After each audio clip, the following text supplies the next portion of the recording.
Let's go mga idol, samahan nyo akong mag-rides at syempre, dala natin ang bagong Gixxer 155. Well mga idols, ito yung brand ng motor na hindi mo talaga pagsisisihan eh. Talagang matibay siya at hindi lang yan pang matagalan, di ba? At mga idols, kung kayo ay naghahanap ng motor na pang service nyo, pang daily commute, gusto nyo matipid sa gas, matibay, at hindi lang yan, maporma, no? Etong sports naked bike ng Suzuki Motorcycle, isama nyo sa listahan nyo to. Yon mga idol, good day sa inyo at gusto ko lang i-flex sa inyo itong ating bagong service from Suzuki Motorcycle Philippines. Gixxer experience na feel na natin ngayon dahil itong bagong labas natin na Gixxer 155. Aba mga idol, big bike looks, antindi, ang ganda ng kanyang performance pagdating sa engine at syempre yung ating handling, ang ganda ng kanyang suspension. Mga idol, eto na yung mapormang sports naked bike sa ganitong category, ano? At hindi lang yan, very affordable price, 104,900. Kaya mga idol, kung kayo po naghahanap at gusto nyo maglabas ang bagong motor at ang gusto nyo yung ganito kaporma, aba, eto lang ang masasabi ko sa inyo, sulit na sulit para sa ating ibabayad dito. Yes, mga idol, ano? And kung kayo po ay gusto maglabas, salamat muna sa Guanzon Group of Company. Meron silang mga Suzuki branches, Trias shop yan. Meron sa Roosevelt, Quezon City, Taytay Rizal, Tarlac City, and here sa Pangasinan, Mangaldan, and Dagupan City.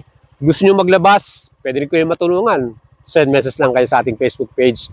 And mga idol, eto pa, pagdating sa kanyang fuel consumption, grabe, no? Na-rise na natin to. Halos hindi na bawasan yung ating fuel gauge natin dito. Dahil meron siyang average 53 km per liter. Grabe talaga to.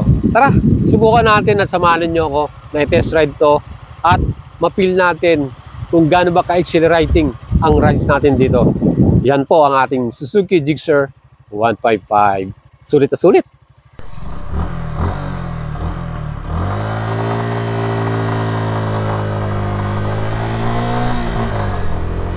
$50 kilometer. Brake. Alright. Kita nyo yung brake natin.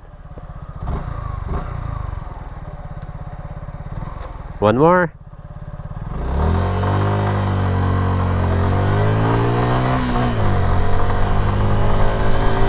$60 kilometer.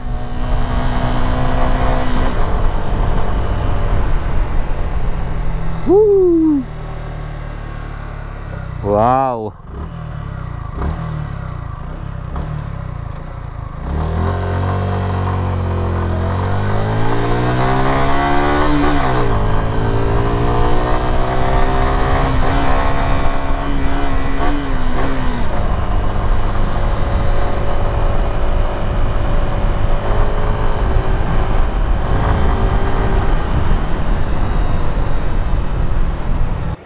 And mga idols, susapang pormahan naman tayo. Kita nyo yung pinaka front headlight nya, no?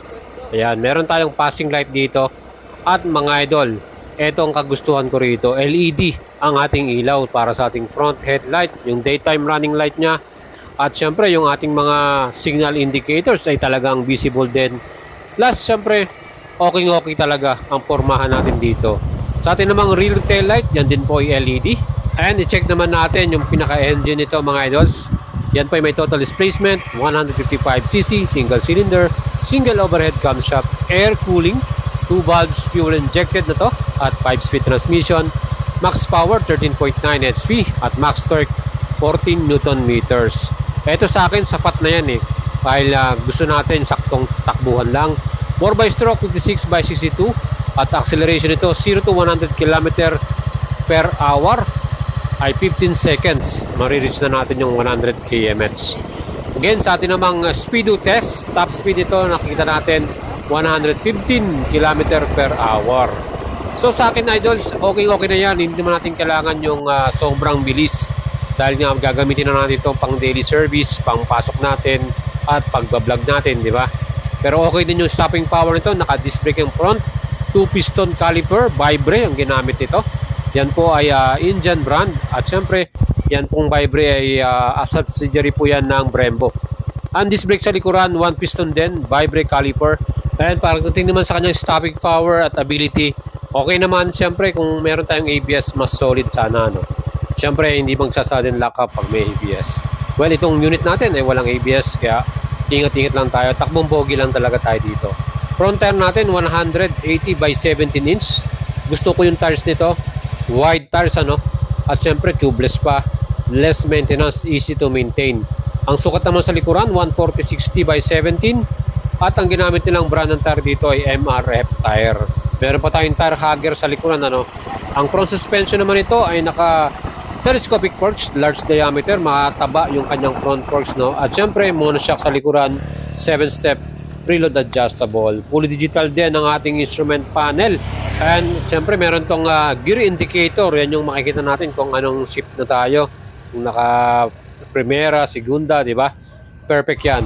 Plus, kaya binili natin tong motor na to dahil na rin sa kanyang split type na upuan. Actually, naghahanap tayo ng naked bike na mura at kaya nating isama ang ating passenger, yung ating OBR, official back ride. Siyempre, pag tayo nag-rides, kailangan kasama din natin ang ating may bahay, no?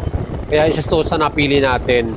Dahil yung ibang motor medyo mahirap sakyan or magkaroon ng passenger. So ito, very affordable, budget friendly, at hindi lang yan, talagang madaling gamitin, ano? Ang kanyang total weight ay 141 kilograms. Kaya perfect. Siyempre, kung kayo po ay nagbabike at nagmumotor, isang bagay din yung weight ratio. Sarap gamitin mga idol, ano?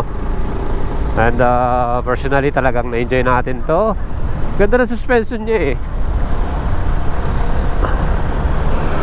And for the beginners, sa mga gusto mag-manual, perfect to. Naghahanap pa ng pang daily commute mo, maganda rin to dahil matipid sa gas consumption, ano? So 50 plus yung ating pinaka average dito, 53 km per liter. So napakagandang fuel consumption yan mga idol.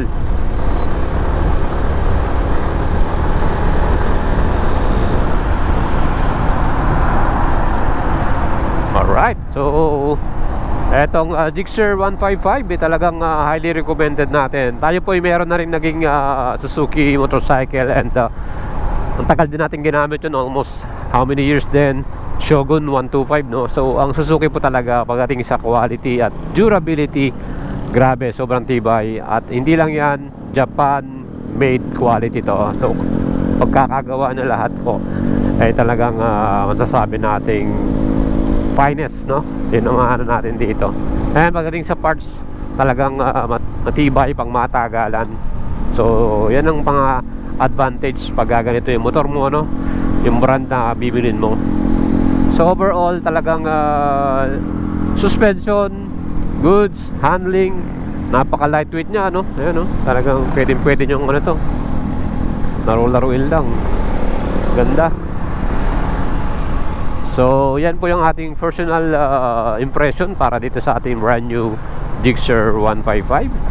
And sa mga idol natin naghahanap ng bagong motor, masasabi natin talagang eto, kailangan isama nyo sa listahan nito. And if you try it, masubukan nyo to, talagang ma-enjoy mo talaga. Iba yung feeling nito pag nakasampa ka na rito eh. So yan mga idol, susubukan din natin to sa mga long rides natin, malayong rides. At siyempre mapipil natin kung gaano siya ka-durable at reliable. Alright mga idol, see you again, and don't forget to subscribe at follow me to my Facebook page. Nice!